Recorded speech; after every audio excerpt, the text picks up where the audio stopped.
merupakan seorang murid sekolah yang suka akan belajar, namun tidak mahir dalam menggunakan bahasa Melayu dengan betul.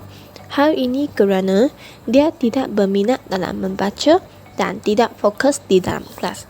Dia sering diejek oleh rakan kelasnya kerana tidak mahir dalam menggunakan bahasa Melayu dan mendapat nilai rendah dalam ujian bahasa Melayu di sekolahnya.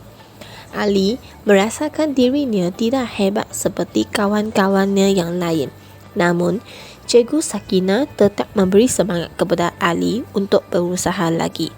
Ali sering bermain permainan video kerana baginya, permainan video mempunyai visual yang lebih menarik berbanding membaca buku dan mendengar guru mengajar di dalam kelas.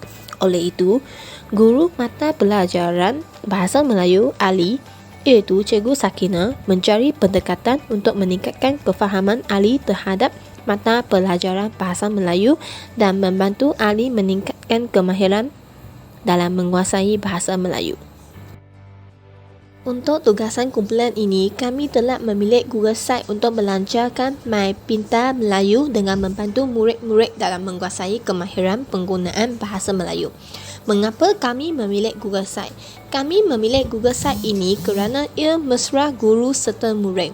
Guru dan murid dapat mengaksesnya di mana sahaja dan pada bila-bila masa mengikut keselesaan mereka. Google Site yang ditubuhkan ini adalah bertujuan untuk membantu murid-murid dalam belajar sambil berseronok dalam memahami lebih mendalam tentang subjek Bahasa Melayu. Dengan adanya Google Site ini dapat melahirkan murid-murid yang fasih berbahasa Melayu dan memantabatkan Bahasa Melayu sebagai bahasa kebangsaan.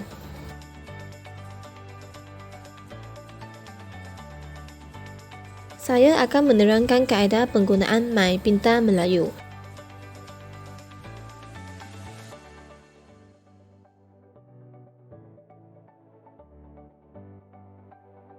Untuk langkah yang pertama, anda perlulah membuka link yang diberikan oleh guru. Link yang diberikan akan membawa murid-murid ke dalam laman web Google Site. Halaman utama dipaparkan iaitu mengandungi bahagian-bahagian yang dibahagikan mengikut topik oleh guru-guru mata pelajaran Bahasa Melayu. Lampiran senarai mengikut topik disediakan pada bahagian tersebut. Jadi, klik pada topik yang diinginkan. Kemudian, anda dibawa ke laman topik tersebut. Contohnya, topik 1. Pada laman tersebut, anda dapat saksikan latar belakang iaitu kemahiran mendengar dan bertutur bagi topik 1. Paparan objektif pembelajaran dipaparkan. Isi kandungan bagi topik 1 turut dipaparkan pada halamannya. Dalam setiap topik, terdapat pelbagai link video sebagai medium pemahaman bagi mata pelajaran Bahasa Melayu.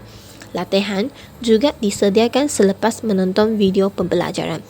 Antara latihan yang diberikan melalui aplikasi Wordwall dan Canva. Dalam aktiviti ini terdapat 4 topik yang disediakan bagi membantu murid-murid ini mahir Bahasa Melayu. Untuk topik yang pertama ialah kemahiran mendengar dan bertutur. Untuk topik yang kedua ialah kemahiran membaca dan menulis. Seterusnya, topik ketiga iaitu aspek seni bahasa. Dan akhir sekali ialah topik aspek tata bahasa.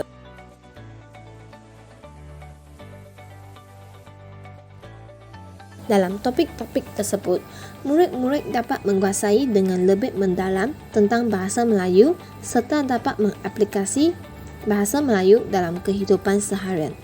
Topik-topik yang kami sediakan ialah topik yang bersesuaian dengan murid-murid sekolah rendah yang belum menguasai Bahasa Melayu.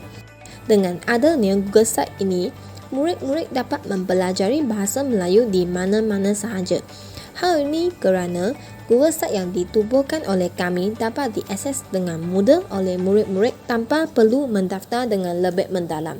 Ia juga merupakan projek yang ditubuhkan untuk membantu murid-murid yang kurang berkemampuan dari segi kewangan ketika belajar kerana Google Site ini adalah sistem pembelajaran percuma kepada murid.